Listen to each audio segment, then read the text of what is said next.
بسم اللہ الرحمن الرحیم۔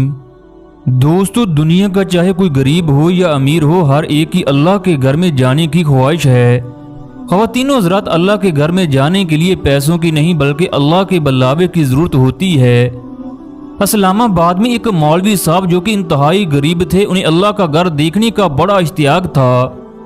ایک دن وہ پوچھتے پوچھتے ضیاء الحق کے گھر پہنچ گئے۔ یہ آدمی بتاتا ہے ضیاء الحق کی ماں انتہائی شفیق مہربان، جس قدر غریبوں سے محبت کرتی تھی، میں نے زندگی میں ایسی خاتون کبھی نہ دیکھی۔ میں نے حج پر جانے کی خواہش کا اظہار کر دیا۔ میں نے ایک درخواست ضیاء الحق کی ماں کو دے دی۔ انہوں نے مجھے تسلی دی، تمہارا کام ہو جائے گا۔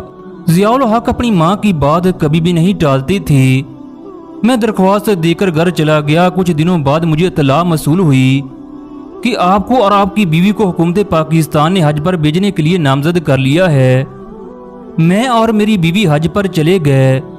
سعودی ولی عہد عبداللہ نے صدر ضیاء الحق کو آفر کی تھی کہ 100 آدمی حج کے لیے ہمارے مہمان ہوں گے۔ ان 100 میں سے 2 ہم میاں بیوی بھی تھے۔ یہ آدمی بتاتا ہے اس گروپ میں ڈرائیور، چپڑاسی، مالی گھروں میں کام کرنے والے ملازمین یا وہ لوگ جن کی تنخواہیں کم تھی وہ شامل تھے۔ ہمیں مدینہ سے خانہ کعبہ یا دمام خصوصی طیارے کے ذریعے لایا گیا۔ ہمارے لیے ریاض الجنہ کو خصوصی طور پر کھولا گیا۔ جب حج شروع ہوا، ہمیں مدینہ سے ہوائی جہاز کے ذریعے جدہ لایا گیا۔ ہم جب بھی ہوٹل سے باہر نکلتے تو پولیس والوں کی گاڑیاں ہمارے آگے پیچھے ہوتیں۔ ایک رات ولی عہد عبداللہ نے ہماری دعوت کی اور ہم سب سے ملاقات کی۔ یہ آدمی بتاتا ہے حج کے دوران ہم نے بہت سا سامان لیا۔ تمام حاجیوں کا یہ سامان خصوصی طیارے کے ذریعے پاکستان لایا گیا۔ خواتین و حضرات، صدر ضیاء الحق کا ایک اور عجیب و غریب واقعہ ہے جسے سن کر آپ کا ایمان تازہ ہو جائے گا۔